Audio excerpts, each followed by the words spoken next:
Cześć, tu Marek z kanału Bajkel.pl. Pokażę Wam dzisiaj coś niesamowitego, czyli nasz komputer pokładowy MPE.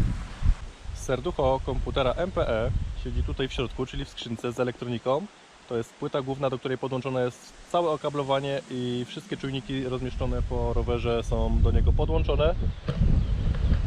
Na kierownicy jest licznik, który pokazuje nam wszystkie parametry dostępne w komputerze MPE i którym możemy zmieniać tryby wspomagania. No bo tak, komputer MPE pozwala na dołożenie trybów wspomagania pedałowania do każdego sterownika dostępnego na rynku i to jest jedna z kluczowych funkcji dostępnych właśnie w tym komputerku. Nie znajdziecie na rynku drugiego takiego urządzenia, które to potrafi. Komputer MPE dostępny jest w kilku wariantach. Możecie sobie wybrać taki wariant, który posiada tradycyjny wyświetlacz na kierownicy oraz taki, który dodatkowo ma moduł Bluetooth i możecie wysyłać wszystkie dane na ekran smartfona.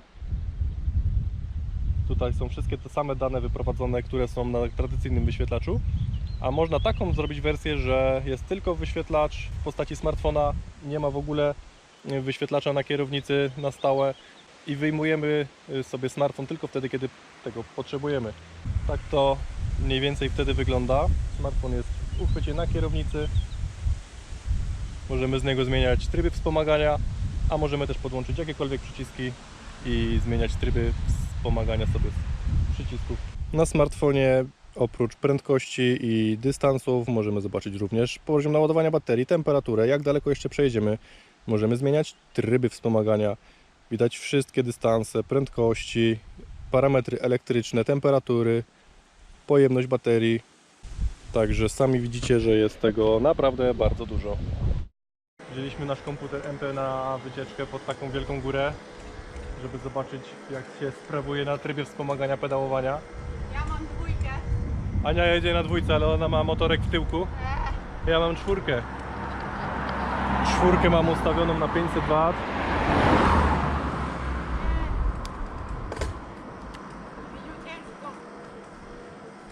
Ania krzyczy, że na dwójce ciężko. No bo tak to jest. Mamy 4 tryby wspomagania. 1, 2, 3, 4. Każdy możemy sobie dowolnie zaprogramować. Mam 70 temperatury silnika, stopni Celsjusza. A jeżeli chodzi o sterownik, to jest 38, także jeszcze daleko. Sterownik jeszcze mi się ani razu nie przegrzał, natomiast silnik co chwilę tutaj.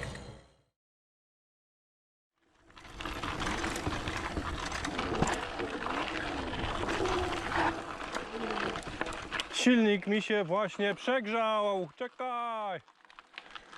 Proszę wycieczki. Mamy na razie koniec wycieczki. Silnik mi się przegrzał. Czekamy aż ostygnie. No i widzicie, tak to jest. Silniki lubią się przegrzewać, zwłaszcza w górach. Dzięki komputerowi MP możemy sobie ustawić próg odcięcia zarówno na silniku, jak i na sterowniku. I w tym momencie, gdy dobijemy do tej temperatury, komputer nam rozłączy napęd i jesteśmy bezpieczni. Zrobimy sobie krótką przerwę, no i silnik zdąży ustygnąć, pojedziemy dalej. Ja mam na dwójce i się trochę męczę, ale Wiesz się... czuję wspomaganie, bo tak to bym chyba stanęła. No to wyłącz, zobaczymy, czy staniesz. Dobra.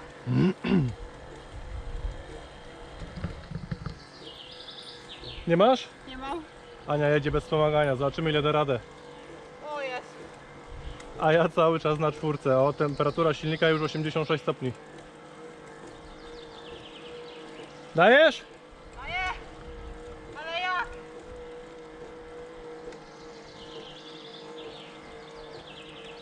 To wrzuć teraz na czwórkę i zobaczymy, jak ci pójdzie.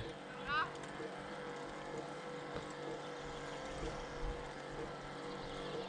Jadę. Jeszcze.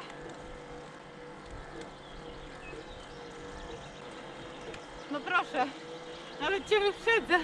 Nie. Tak. No i pojechała. Na ekranie widzę również poziom naładowania baterii.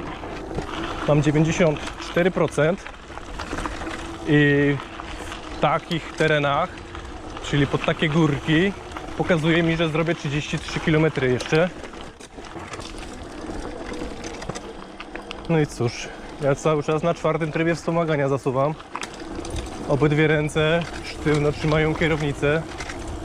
Nie muszę dawać manetki gazu cały czas, tylko w wybranych okolicznościach, gdy już naprawdę nie dam rady dopedałować.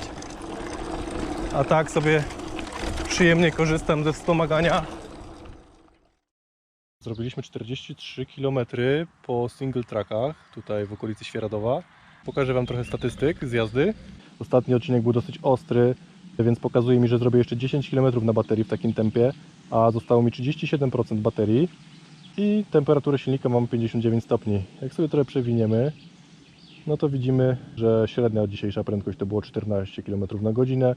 W ruchu byliśmy 180 minut. Pozostałe napięcie baterii, jakie mam, 46 A prądu maksymalnego. Tyle daje mój sterownik, bo to jest GT1500. Zużycie energii tutaj to jest 20 Wh na kilometr. Tak jak jeździmy sobie w okolicy Wielkopolski, to mamy średnio 10-12. Tu jest dużo więcej. Temperatura silnika 58, temperatura sterownika 38. 11,8 Ah zużyte, 37% akumulatora zostało naładowane. No i tak to, proszę Was, wygląda. Jeszcze o jednej fajnej funkcji Wam nie mówiłem. Właśnie sobie jadę, mam włączony tempomat, a tempomat można załączyć przy każdej prędkości. No to widzieliście już, co potrafi nasz sprzęt. Jest niezastąpiony dla każdego rowerzysty elektrycznego. Można go zamontować w każdym rowerze elektrycznym. Dzięki niemu czujemy się bezpieczniej podczas jazdy. Cały czas widzimy poziom naładowania baterii i jak daleko jeszcze możemy zajechać. Zwłaszcza tutaj w górach, gdzie bateria znika w oczach. Jeżeli nie jesteś jeszcze przekonany, czy ten sprzęt jest dla Ciebie, to koniecznie zadzwoń do mnie. Odpowiem Ci na wszystkie pytania i doradzę. Dzięki za obejrzenie tej krótkiej prezentacji i do zobaczenia w następnym odcinku. Cześć!